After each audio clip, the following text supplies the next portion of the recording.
Bapak Ibu, saudara-saudara sekalian, Shalom. Hari ini saya ingin sharing dengan Anda mengenai kualifikasi pemimpin bangsa. Nah, kalau ngomong tentang hal ini, maka biasanya seorang pemimpin kalau dipilih itu maka dia mempunyai kualifikasi tertentu. Bisa saja tingkat pendidikan, bisa saja pengalaman, bisa saja juga latar belakang, ya, kualifikasi berdasarkan atas latar belakang, kapasitas atau kemampuan. Namun juga ada hal-hal yang sulit untuk diukur seperti kedewasaan atau maturity, dan ada banyak aspek lain, emosional dan seterusnya, yang merupakan kualifikasi bagi seorang pemimpin. Nah, saudara-saudaraku, kita akan melihat, menyoroti dari sisi firman Tuhan apa kualifikasi. Tentu saja seperti tadi saya sebutkan ada banyak kualifikasi, tapi hari ini kita akan melihat kualifikasi ya ketika Musa dipilih oleh Allah menjadi pemimpin Israel untuk membebaskan Israel dari tanah perbudakan, yaitu tanah Mesir, dan kemudian untuk memimpin Israel masuk ke tanah perjanjian atau tanah Kanaan. Nah, tentu saja Musa dipilih tidak sembarangan dipilih oleh Allah. Allah mempunyai tujuan tertentu, dan kita bisa mempelajari Musa sebagai person, sebagai individu yang memiliki kualifikasi yang bisa kita definisikan itu, ya, kita tentukan itu, kita define itu berdasarkan atas pilihan Allah kepada Musa. Nah, dari sana kita bisa menarik kesimpulan, ya, sebetulnya bagi pemimpin itu kualifikasi seperti apa yang merupakan semacam syarat untuk menjadi pemimpin, ya. Itu yang akan kita pakai. Nah, saudara sekalian, 430 tahun Israel berada di tanah, atau bangsa Ibrani atau orang Israel ini berada di Mesir, dan kemudian Tuhan ingin melepaskan mereka dari penderitaan mereka yang sangat panjang karena mereka hidup di Mesir dengan begitu banyak tekanan secara sosial, secara ekonomi, ya, dan bahkan secara politik, karena mereka merupakan suatu bangsa yang besar tapi tidak mempunyai pemimpin, ya. Kemudian mereka dibebaskan Tuhan dari kondisi yang sulit itu, dan kemudian Musa dipilih Tuhan untuk memimpin mereka. Bapak Ibu, ini merupakan cerita awal dari bagaimana tata kelola suatu bangsa yang besar, yaitu bangsa Israel sendiri atau bangsa Yahudi sendiri sebagai suatu bangsa, ya, sebagai satu nation, ya, sebagai satu bangsa. Meskipun di dalam ada banyak orang-orang ahli, ya, teolog yang mengatakan bahwa Israel itu adalah bangsa terpilih, ya, secara eksplisit disebutkan adalah bangsa terpilih. Namun demikian ada banyak teolog juga yang mengatakan sebetulnya ini bukan a chosen nation, bukan satu bangsa yang terpilih, tapi lebih spesifik lagi a chosen individual, yaitu individual siapa? Individual Abraham. Abraham adalah a chosen person atau a chosen individual, dan kemudian menjadi chosen family, ya, a chosen family. Siapa itu a chosen family? Family ini adalah Abraham, Ishak, dan Yakub. Dan dari Yakub kita tahu bersama 12 anak Yakub, dan kemudian menjadi Israel, keturunan Israel. Nah, saudara-saudara sekalian, kita akan membaca dari Keluaran pasal 3 ayat 10 sampai 12. Saya akan membaca perikop ini ke Anda, dan berdasarkan Keluaran 3 ayat 10 sampai 12 ini kita akan melihat apa sih kualifikasi bagi Musa sebagai seorang pemimpin. Dan kemudian dari sana kita akan menarik kesimpulan apa sesungguhnya implikasinya bagi kehidupan kita saat ini. Keluaran 3 ayat 10 sampai 12 bunyinya demikian. Jadi sekarang pergilah, ini perintah Tuhan kepada Musa. Jadi sekarang pergilah, aku mengutus engkau kepada Firaun untuk membawa umatku Israel keluar dari Mesir. Tetapi Musa berkata kepada Allah, siapakah aku ini? Maka aku yang menghadap Firaun dan membawa orang Israel keluar dari Mesir. Lalu firman-Nya, bukankah aku menyertai engkau? Inilah tanda bagimu bahwa aku yang mengutus engkau. Apabila engkau telah membawa bangsa ini keluar dari Mesir, maka kamu akan beribadah kepada Allah di gunung ini. Bapak Ibu Saudara-saudara sekalian, dari bacaan kita ini adalah awal dari panggilan Allah kepada Musa, ya. Kemudian kalau kita melihat dari ketiga ayat ini, ya, maka hal pertama yang kita melihat dari sana kita bisa pelajari adalah sikap Musa yang rendah hati, ya, humbleness atau kerendahan hati Musa dari bacaan perikop 3 ayat yang kita baca tadi. Saudara, ini bisa terlihat dari jawaban Musa, ya, ketika Tuhan berkata pergilah, ya, pergilah pada ayatnya yang ke-10, pergilah, aku mengutus engkau kepada Firaun untuk membawa umatku Israel keluar dari Mesir. Kemudian Musa menjawab demikian, siapakah aku ini, ya, siapakah aku ini. Jadi Bapak Ibu, ini semacam suatu pertanyaan yang Musa sampaikan, dan ini pertanyaan yang masuk akal.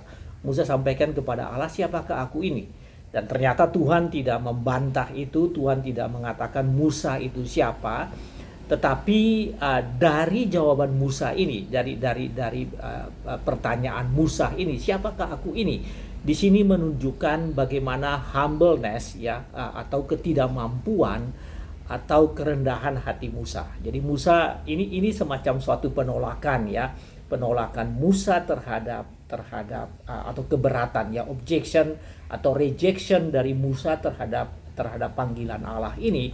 Tetapi di saat yang sama ini juga menunjukkan bagaimana Musa mengukur dirinya. Jadi dia mengukur dirinya dengan mengatakan, siapakah aku ini sehingga aku diutus pergi ke Firaun, berhadapan dengan Firaun. Nah, saudara sekalian, sekali lagi saya ingin menekankan bahwa ini kualifikasi pertama dari Musa. Kualifikasi dari Musa, pertama dari Musa, yaitu kerendahan hatinya atau kemampuan dia untuk mengukur dirinya, ya, terhadap dirinya sendiri. Dia mengukur dirinya sehingga dia menganggap bahwa dia tidak mampu dan dia bertanya, siapakah aku ini. Saudara-saudara sekalian, inilah kualifikasi pertama. Kualifikasi Musa pertama sebagai pemimpin, yaitu dia tahu siapa dirinya dan dia mengukur kemampuannya dibandingkan dengan tugas yang begitu berat, panggilan yang begitu berat. Jadi saudara, ini merupakan kriteria pertama atau kualifikasi pertama dari setiap pemimpin, yaitu dia harus mampu mengukur dirinya, siapakah dia sesungguhnya, dan bahwa dia adalah, dalam konteks Musa ini, Musa menganggap bahwa dia tidak mampu untuk melakukan tanggung jawab itu. Bapak Ibu Saudara-saudaraku, belakangan ini, ya, pada hari-hari terakhir ini, kalau Anda berjalan di mana-mana di kota, di seluruh tempat di Indonesia, di jalan-jalan raya maupun di daerah-daerah yang di jalan-jalan raya di perkotaan maupun di pinggir perkotaan, bahkan sampai di desa-desa, Anda melihat begitu banyak poster tentang calon pemimpin kita. Apakah itu presiden, wakil presiden, calon DPD, DPR, maupun DPR pusat maupun DPRD daerah, ya, Dewan Perwakilan Rakyat Daerah. Begitu banyak poster-poster, dan hampir di setiap poster itu menunjukkan bahwa siapakah dia sesungguhnya, siapakah calon sesungguhnya. Seolah-olah poster-poster itu mengatakan, pilihlah saya karena saya lebih baik dari yang lain. I'm better than the others, ya, saya lebih baik daripada calon-calon yang lain. Nah, ini merupakan sikap yang ditunjukkan bahwa seseorang itu mampu, ya, saya mampu, pilihlah saya karena saya mampu untuk melakukan hal itu sebagai seorang pemimpin. Ini sangat berbeda dengan Musa. Kalau Musa, dia mengatakan, siapakah aku ini. Tetapi begitu banyak calon yang beredar saat ini, yang posternya bertebaran di mana-mana mengatakan, pilihlah saya karena saya mampu.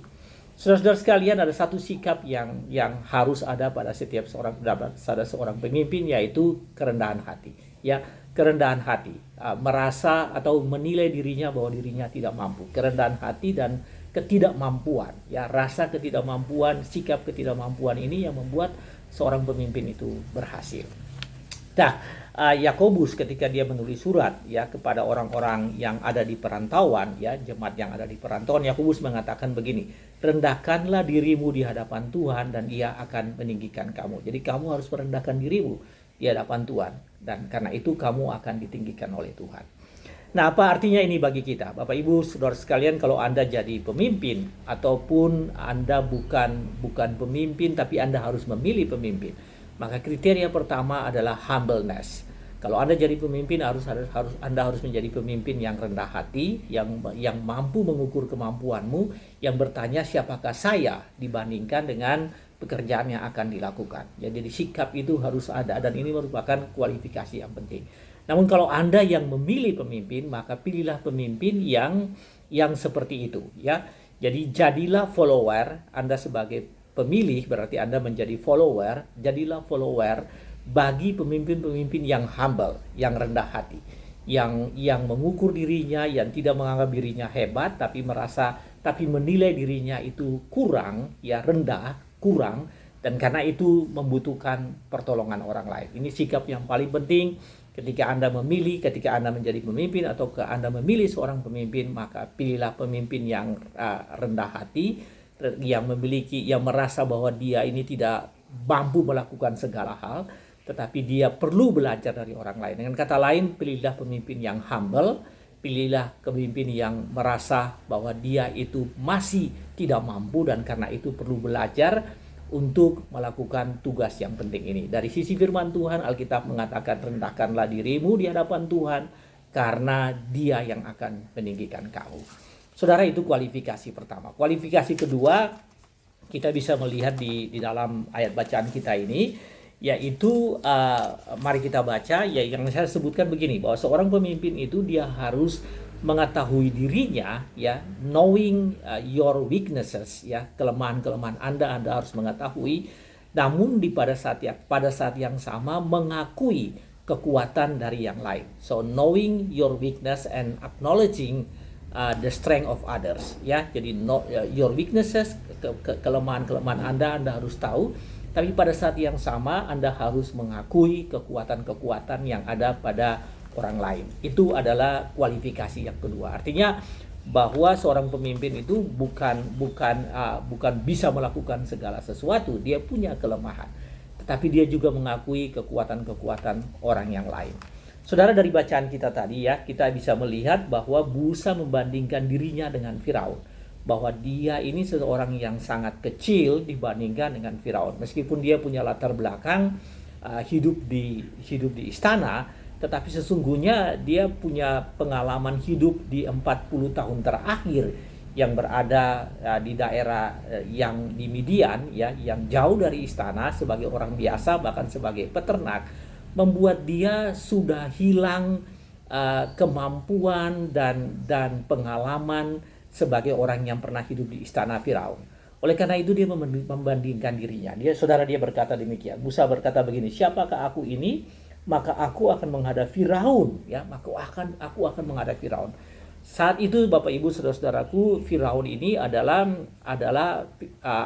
raja yang namanya Raja Amenhotep yang kedua, ya, dan dia adalah Raja Mesir yang ketujuh. Amenhotep yang kedua dan Raja Mesir yang ketujuh. Dan pada zaman ini adalah zaman puncak-puncaknya Firaun, kerajaan Mesir, ya, kerajaan Mesir dan Firaun sebagai raja itu mempunyai kekuatan secara politik yang sangat hebat. Bahkan pada tahun sekitar 1446-1400-an sebelum Masehi ini, Firaun ini bahkan menguasai kerajaan Mesir, menguasai sekitar situ daerah di Timur Tengah, bahkan kerajaan Syria, ya, Asyur, ya, kerajaan Asyur itu bergantung penuh atau takluk dan bergantung penuh pada keberadaan Mesir dan Raja Firaun. Oleh karena itu sangat besar, Raja Firaun ini sangat hebat, dan Musa membandingkan dirinya dan dia mengatakan, siapakah aku ini sehingga aku harus menghadap Raja Firaun yang begitu hebat. Bapak Ibu, membandingkan Musa dan Firaun itu memang atau yang disebut dengan, ya, Firaun adalah gelar, ya, rajanya sendiri adalah Amenhotep kedua. Membandingkan kedua ini sesuatu yang sangat kontras, sesuatu yang sangat berbeda, significantly different, ya. Sehingga Musa mengukur dirinya dan dia berkata, siapakah aku ini sehingga aku harus pergi menghadap Firaun yang begitu luar biasa. Saudara, ini adalah kelebihan Musa. Dia mengakui dirinya, kelemahannya, dan dia menyadari, mengetahui kelemahannya, tapi saat yang sama dia mengakui orang yang akan dia hadapi, mengakui kehebatan orang lain. Dan ini adalah kualifikasi pemimpin yang luar biasa. Ya, pemimpin yang hebat yaitu dia knowing yourself, knowing your weakness, ya. If you are a good leaders, maka engkau harus memahami dirimu sendiri dan engkau mengetahui kekuatan orang lain. Ya, acknowledge, mengakui, menghargai kekuatan orang lain. Ya, acknowledging the strength of your partners, the strength of others. Ya, itu adalah hal yang kedua, kualifikasi kedua yang ada pada Musa. Saudara, apa ini artinya bagi kita? Artinya bagi kita yaitu pahami kemampuanmu. Kamu harus memahami kemampuanmu dan mengakui kemampuan orang lain. Ya, nobody perfect. Ya, kamu sendiri juga tidak perfect, tidak luar biasa. Dan kamu harus mengakui bahwa kamu hanya bisa bekerja dengan mengakui kemampuan orang lain. Oleh karena itu, ketika kita memilih pemimpin, maka pilihlah pemimpin yang memang mengakui bahwa dia tidak bisa menyelesaikan segala-galanya. Dia harus bekerja dengan orang lain. Ketika saat ini Anda harus memilih pemimpin, maka pilihlah pemimpin yang tidak merasa dirinya hebat dan di atas semuanya, tetapi pemimpin yang mau bekerja sama dengan orang lain, bahkan bekerja sama dengan setiap orang, sekalipun itu lawan kompetitornya atau kompetitornya, bekerja sama dengan orang lain demi untuk mencapai tujuan. Ya, ini yang disebut dengan co-opetition. Ya, co-opetition yaitu bekerja sama, kooperasi, tapi juga berkompetisi untuk mencapai tujuan.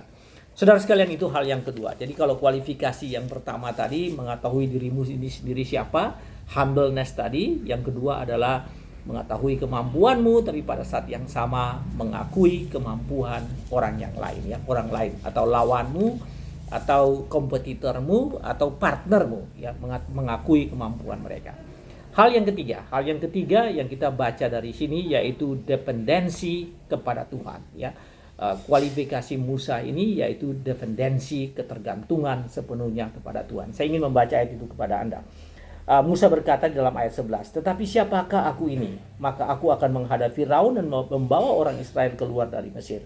Lalu firman Tuhan kepada Musa, "Bukankah aku menyertai engkau?" Ya, Allah bertanya kepada Musa, "Mengapa engkau takut?" Seolah-olah demikian, "Mengapa engkau takut? Bukankah aku menyertai engkau?" Jadi Musa menyampaikan bahwa dia tidak mampu, siapakah aku ini? Tetapi kemudian Tuhan mengatakan, "Bukankah aku menyertai engkau?" Bapak Ibu Saudara sekalian, ini berarti bahwa memang Musa bergantung pada Tuhan, yang sebagai Tuhan Allah yang mengutusnya. Sehingga dia mengatakan dia tidak mampu, tapi kemudian Tuhan mengatakan, "Aku menyertai engkau. I will be with you." Saya akan menyertai engkau. Saudara-saudara sekalian, di dalam perjanjian lama, ya, di dalam perjanjian lama, ketika Anda membaca frasa ini, Anda menemukan frasa ini, aku akan menyertai engkau. Ini berarti I will enabling you, I will enable you. Saya akan empower you, I will empower you, I will enable you. Jadi I will be with you itu atau saya akan menyertai engkau di dalam perjanjian lama, terutama kalau Anda baca yang namanya Global Study Bible, ya, dalam terjemahan Global Study Bible. Biasanya ada catatan kaki yang mengatakan bahwa I will be with you, saya akan menyertai engkau. Itu artinya I will empower you. Saya akan memperdayakan Anda, saya akan menguatkan Anda. Jadi tidak hanya menyertai, tapi akan diperkuat, akan dimampukan untuk melakukan tugas itu. Nah, saudara, ini sangat penting. Kata aku akan menyertai kamu ini sangat penting. Saya baru saja beberapa hari yang lalu memesan atau membeli satu kaos t-shirt, ya, dan t-shirt itu adalah t-shirt dari salah satu grup sepak bola dunia, ya, dan Anda tahu logo atau frasa atau tagline dari klub sepak bola itu yaitu "You'll never walk alone." Engkau tidak akan berjalan sendiri. I'll be with you, you'll never walk alone. Engkau tidak akan berjalan sendiri. Dan kita tahu lagu dari klub sepak bola ini yang selalu dinyanyikan oleh supporternya, yang menyatakan bahwa pemain 11 orang yang sedang main di lapangan itu mereka tidak sendiri. Mereka disupport oleh penonton yang begitu banyak, ya. Nah, ini menandakan apa, saudara sekalian? Jaminan atau garansi yang diberikan kepada Musa bahwa dia memang lemah, dia memang tidak mampu, tetapi Tuhan akan bersama dengan dia. Bapak Ibu Saudara-saudara sekalian, Anda ini sebagai pelajaran ketiga, kualifikasi ketiga. Anda harus sebagai pemimpin, maka Anda harus mengandalkan Tuhan. Anda harus mengandalkan Allah di dalam menjalani fungsi Anda. Ya, Anda tidak mampu, aku tidak sanggup, tetapi Tuhan mengatakan I'll be with you. Dan apabila Anda mengaku ini kepada Tuhan, maka jaminan penyertaan Tuhan itu akan sungguh-sungguh penuh. Bahwa Anda bergantung sepenuhnya pada Tuhan. Relying on the strength of God. Ya, Anda bergantung pada kekuatan Tuhan. Melakukan tugas Anda dengan cara bergantung pada Tuhan. Namun ini juga berarti apabila Anda milih pemimpin, maka pilihlah pemimpin yang tidak bermusuhan dengan Tuhan. Kalau Anda memilih pemimpin yang bermusuhan dengan Tuhan, maka dia tidak bergantung pada Tuhan. Kita berbicara mengenai Yahweh, Allah yang pencipta langit dan bumi ini, yang memimpin kita, yang menyelamatkan kita, yang memimpin kita, yang mengirimkan putra tunggalnya Tuhan Yesus Kristus sebagai juru selamat dunia ini, yang menopang pekerjaan dunia ini, keberlanjutan dunia ini dengan pekerjaan Roh Kudus. Itulah yang kita percaya. Jadi seorang pemimpin yang bergantung kepada Allah Bapa di sorga adalah pemimpin yang adalah kualifikasi yang penting. Nah, saudara, apa ini artinya bagi kita? Ketika kita memilih pemimpin, maka pilihlah pemimpin yang tidak bermusuhan dengan Allah. Ini sangat penting, pilihlah pemimpin yang tidak bermusuhan dengan Allah, yang membiarkan ibadah kepada Allah ini berjalan dengan baik. Dan apabila Anda seorang pemimpin, pilihlah pemimpin, Anda juga harus melakukan hal itu. Kalau Anda tidak mampu tapi Anda memimpin dengan bergantung pada Tuhan. Saudara sekalian, sebagai take away, sebagai pelajaran bagi kita dalam hal mencari pemimpin yang memiliki kualifikasi. Tentu saja ada banyak kualifikasi. Tadi saya sebutkan pendidikan, pengalaman, ya, networking, latar belakang dan seterusnya. Itu begitu banyak pengalaman. Tapi hari ini kita belajar tentang 3 hal. Yang pertama, humbleness, pemimpin yang rendah hati. Yang kedua adalah pemimpin yang mengakui kekuatan dirinya, kelemahan dirinya, menyadari kelemahan dirinya dan mengakui kekuatan orang lain. Dan yang ketiga, pemimpin yang bergantung pada Tuhan, yang bergantung kekuatannya dan kemampuan dan kapasitasnya itu kepada Tuhan, karena Tuhanlah yang menyertai dia. Nah, saudara sekalian, sebagai take away, sebagai sesuatu yang bisa kita pelajari, yang kita ambil. Sebentar lagi 14 Februari pemilu, dan kita akan memilih tadi seperti saya sebutkan DPD, DPR, DPRD, ya, provinsi, DPRD kabupaten kota, kemudian DPR pusat, dan kemudian kita akan pilih presiden dan wakil presiden. Tentu saja ada banyak kriteria, tetapi hari ini kita belajar 3 hal. Pertama, rendah hati. Carilah pemimpin, kita tahu latar belakang, cari mereka yang memiliki kerendahan hati, yang tidak sombong, yang rendah hati, yang tidak menampilkan bahwa inilah saya, tetapi di balik pencalonannya, ya, kandidasinya sebagai pemimpin itu, dia merasa bahwa dia ini tidak mampu, dan karena itu dia mau bekerja sama dengan setiap orang. Yang kedua, pemimpin yang mengetahui dirinya siapa, tetapi mengakui kehebatan dan kekuatan orang lain. Dan yang ketiga, pemimpin yang tidak bermusuhan dengan Allah. Ini sangat penting, pemimpin yang bergantung pada Allah. Mungkin kita punya di daerah-daerah tertentu, kita punya pemimpin yang sesama orang yang menyembah Allah, tetapi di banyak tempat, di banyak konteks, di konteks yang lebih besar, kita nggak punya pemimpin, kita nggak punya kandidat yang seperti Anda sebagai orang Kristen. Tapi Anda harus memilih, dan dalam pemilihan itu maka satu kriteria adalah pemimpin yang tidak terang-terangan bermusuhan dengan Allah, pemimpin yang mengasihi Allah, pemimpin yang mengandalkan Allah, dan pemimpin yang mengasihi Allah. Kalau Anda jadi pemimpin, maka ketiga hal ini harus menjadi bagian dari kehidupan Anda. Kalau Anda adalah seorang yang dipilih, kalau Anda menjadi bagian dari kandidat dari mereka-mereka yang dipilih di dalam proses yang sebentar lagi kita akan masuki, maka Anda harus memiliki kriteria itu. Bergantung pada Tuhan, mengakui kekuatan dan kelemahan orang lain, ya, mengakui kelemahan Anda dan kekuatan orang lain, dan menyadari bahwa Anda adalah seseorang yang tidak mampu, ya, seseorang yang mempunyai keterbatasan. Itu adalah kualifikasi bagi Anda yang masuk dalam kontestasi yang sedang berlangsung ini. Jadilah demikian, masuk ke dalam pemilihan, dalam hal pemilihan yang sebentar lagi kita akan masuk ini dengan ketiga kualifikasi ini, di samping kualifikasi lain atau kriteria-kriteria lain yang Anda punya, yang Anda harus pertimbangkan. Tapi inilah tiga kriteria awal yang terkait dengan bagaimana Musa dipilih sebagai utusan Tuhan, hamba Allah yang akan menyelamatkan bangsanya. Ingat, ini suatu bangsa, bangsa pilihan Tuhan, ya. Allah menyelamatkan mereka dengan memilih pemimpin. Analog dengan itu, maka Allah juga memilih pemimpin untuk keselamatan bangsa ini, untuk masa depan bangsa ini.